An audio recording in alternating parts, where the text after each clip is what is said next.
Preparing for a software engineering at Vercel interview? You've reached Candy Mentor, and this video is for you. We'll walk through 20 key questions you're likely to face. For each question you'll see a sample answer followed by the key points to cover. Subscribe, like, and share, and drop a topic request in the comments. Question 1. How would you design a globally distributed web application for low latency? I would place static assets and cacheable responses at edge locations close to users, then route dynamic requests to the nearest healthy region. Stateless services simplify failover, while a globally distributed database or regional replicas handle data. I would define consistency requirements per endpoint because strong global consistency increases latency. Health checks, tracing, rate limits, and regional fallbacks complete the design. The key trade-off is accepting slightly stale data to achieve faster responses and better resilience. While answering, cover geographic regions, CDN caching, edge execution, origin selection, data locality, consistency requirements, failover, observability, and the trade-off between latency, cost, and operational complexity. Question 2. What happens during a Next.js request, and how would you optimize it? A request is matched to a route, passes through middleware when configured, fetches data, renders server components or pages, and may stream HTML before client hydration. I optimize by choosing static generation for stable content, cached server rendering for shared data, and dynamic rendering only when necessary. I also minimize client JavaScript, parallelize independent fetches, inspect server traces, and validate improvements with core web vitals rather than relying on local timing alone. Make sure to cover routing, middleware, server components, data fetching, rendering modes, caching, serialization, streaming, browser hydration, and how to measure bottlenecks using traces and real user performance metrics. Question 3. Explain the difference between static rendering, server-side rendering, and client-side rendering. Static rendering produces HTML ahead of time, making it inexpensive and highly cacheable. Server-side rendering creates HTML per request, which supports fresh or personalized data but consumes server resources. Client-side rendering sends a JavaScript application that builds the page in the browser, offering rich interaction but often worsening initial load and CO. I choose per route, static for marketing pages, server rendering for personalized content, and client rendering for highly interactive widgets. In your answer, compare when rendering occurs, initial response speed, CO, interactivity, infrastructure cost, caching behavior, personalization, hydration requirements, and how a hybrid framework can combine these approaches. Question 4. How would you debug a slow page reported by users? I would first segment the report by route, geography, device, and release, then compare real user metrics with synthetic tests. Traces can separate edge, server, database, and browser delays. In the browser, I would inspect the waterfall, JavaScript bundle, long tasks, and largest contentful paint. On the server, I would check cache hit rates and slow queries. After fixing the largest contributor, I would deploy gradually and confirm improvement through monitoring, not just a local benchmark. Be sure to mention reproducing the issue, separating server and browser time, core web vitals, traces, bundle analysis, database latency, cache misses, network waterfalls, device variation, and validating fixes with production data. Question 5. How do caching and revalidation work in a modern web platform? Caching stores a response or computation so future requests avoid repeated work. I define a precise cache key, lifetime, and invalidation trigger, then distinguish shared CDN data from user-specific data that must not be publicly cached. Stale while revalidate can serve a fast older response while refreshing it asynchronously. I also monitor hit rates and purge behavior. The hardest part is correctness. Cache invalidation must follow content changes, permissions, and personalization boundaries. Focus on cache keys, freshness, invalidation, stale while revalidate, request deduplication, CDN versus application caches, personalized responses, purge strategies, and preventing users from receiving incorrect or private data. Question 6. When would you choose serverless functions, edge functions, or a long-running service? I use edge functions for small, latency-sensitive logic that benefits from proximity to users, such as redirects or authentication decisions. Serverless functions fit request-scoped backend work with variable traffic and modest execution time. A long-running service is better for persistent connections, heavy computation, background workers, or workloads needing stable connection pools. I would benchmark realistic traffic because cold starts, platform limits, and data store distance can outweigh the theoretical benefit of edge execution. Make sure to discuss startup latency, execution limits, runtime APIs, geographic placement, connection management, workload duration, concurrency, cost model, statefulness, and suitability for CPU-heavy or streaming workloads. Question 7. How would you design an API that remains reliable during traffic spikes? I would keep request handlers stateless, cache-read heavy results, and place durable work behind a queue. Rate limits and admission control protect dependencies, while bounded timeouts, exponential backoff with jitter, and circuit breakers prevent retry storms. Mutating operations need idempotency keys so clients can safely retry. Autoscaling should react to queue depth and latency, not only CPU. During overload, the API should degrade intentionally, for example returning cached content or deferring non-essential work. In your answer, cover stateless scaling, rate limiting, queues, backpressure, timeouts, retries with jitter, circuit breakers, caching, graceful degradation, idempotency, autoscaling signals, and overload protection. Question 8. What are React server components, and what problems do they solve? React server components render on the server and send a compact representation to the client, so their code and many dependencies do not enter the browser bundle. They can fetch data near the source and reduce client-side JavaScript. Interactive behavior still belongs in client components, creating an explicit boundary. I use server components for data-heavy, mostly static UI and client components for stateful interactions. The trade-off is learning the boundary and avoiding accidental client promotion. Talk about server-only execution, reduced client bundles, data access, serialization boundaries, client components, interactivity, caching, security, and the practical cost of introducing asynchronous component trees. Question 9. How would you prevent a server-rendered application from leaking private data through caches? I would classify every response as public, user-specific, or sensitive before enabling caching. User-specific content must include a safe identity boundary or bypass shared caches entirely. Sensitive responses should use private or no-store directives. Authorization happens independently of cache lookup, never after a shared response is selected. I would avoid cache keys derived from untrusted headers unless normalized, and test cross-user requests explicitly. Security wins over a marginal cache hit improvement.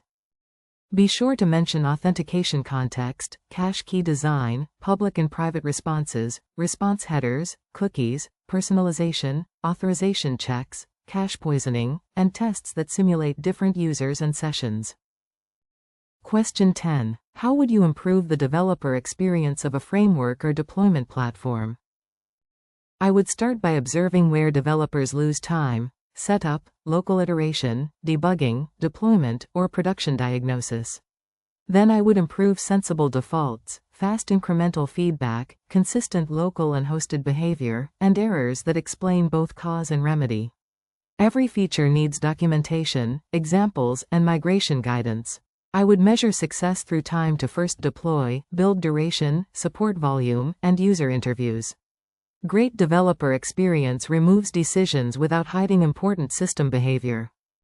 Focus on fast feedback loops, clear defaults, local production parity, actionable errors, documentation, observability, backward compatibility, migration tooling, accessible APIs, and measuring success through developer outcomes. Question 11. How would you design a build and deployment pipeline for preview environments? Each pull request would trigger a reproducible build and create an isolated preview URL connected to a safe data environment.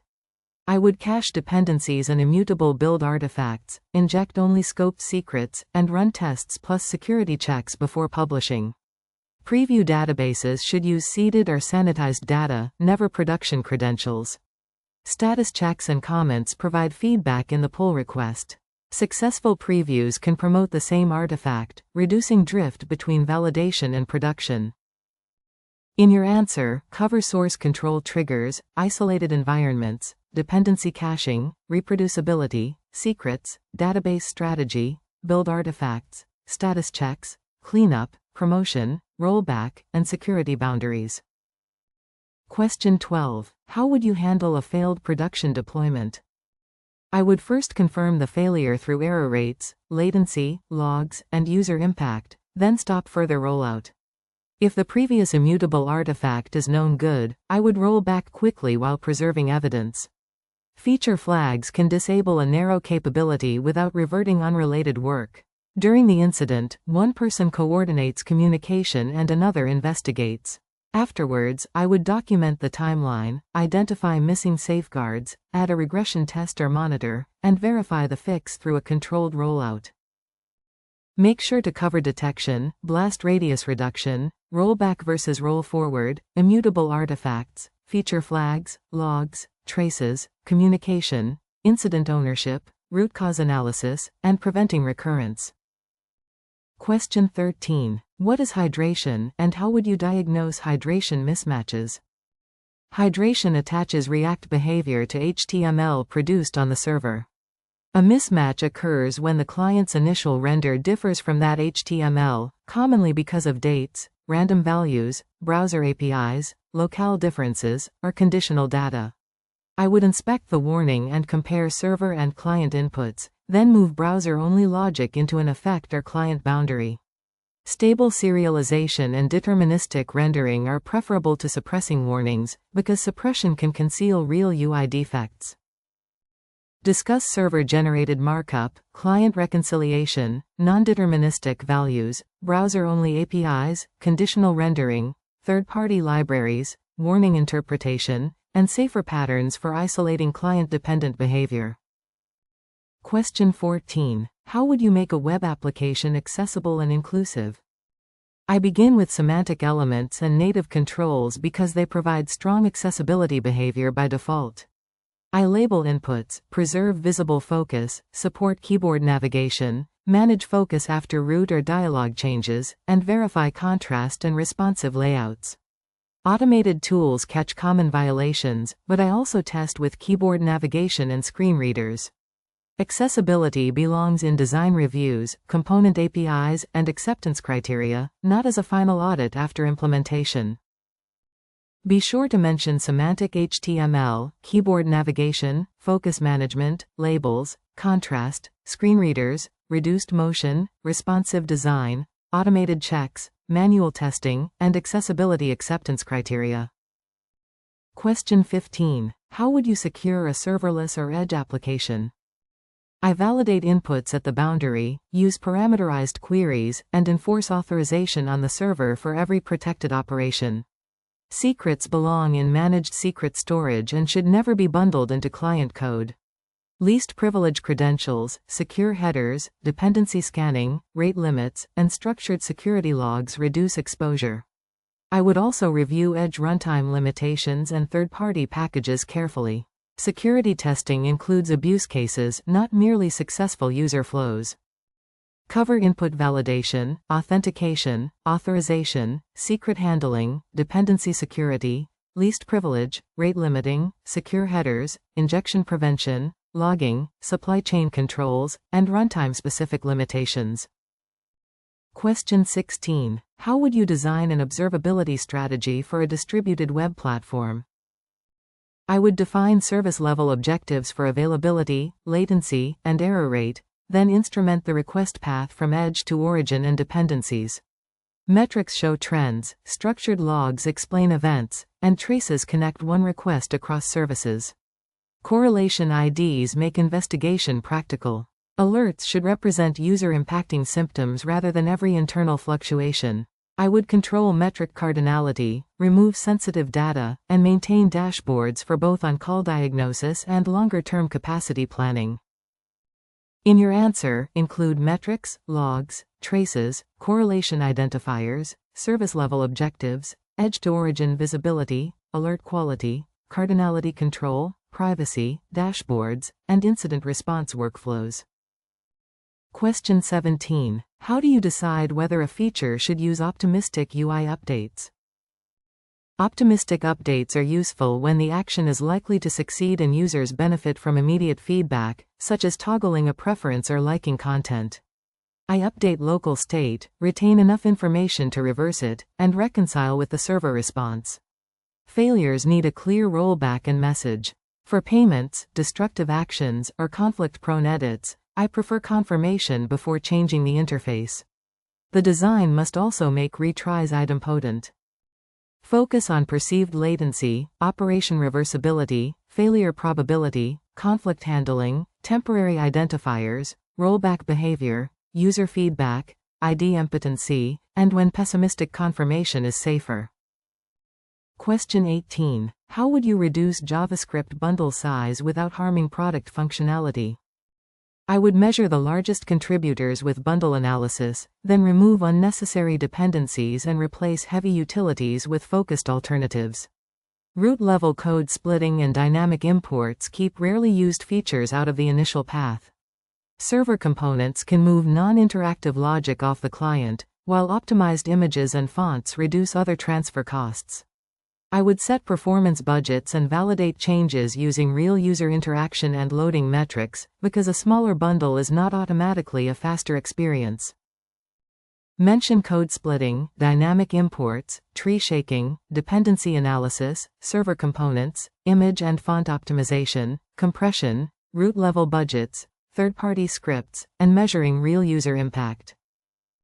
Question 19. How would you test a full-stack feature before releasing it? I would test pure business logic with unit tests, API schemas with contract tests, and database or framework behavior through integration tests. A small number of end-to-end tests would cover the critical user journey, including authentication and failure states. I would add accessibility and performance checks to the pipeline, using isolated seeded data in previews. Tests should target risk rather than lines of code, and flaky end-to-end tests should be fixed or removed quickly. Be sure to cover unit tests, contract tests, integration tests, end-to-end flows, accessibility, performance, failure cases, preview deployments, test data isolation, and the balance between coverage and maintenance cost. Question 20. Tell me about a technical trade-off you made and how you evaluated it. On one project, I chose a managed queue instead of building an internal worker system. It increased per message cost, but reduced operational burden and gave us retries, visibility, and elastic throughput immediately. I compared expected volume, latency requirements, failure modes, and team capacity with stakeholders. We monitored queue depth and processing time after launch, then added batching when costs rose. The decision was right for our stage, though a custom system might make sense at much larger scale. In your answer, explain the context, competing constraints, alternatives, measurable criteria, stakeholders, decision, risks, outcome, and what you would change with hindsight. If you are still with us, congratulations, you are much ahead of the rest and serious about preparing for your interview. We hope we were able to add value to your preparation and create some helpful content. Do not forget to like and share this video. Your small act can do great things for us.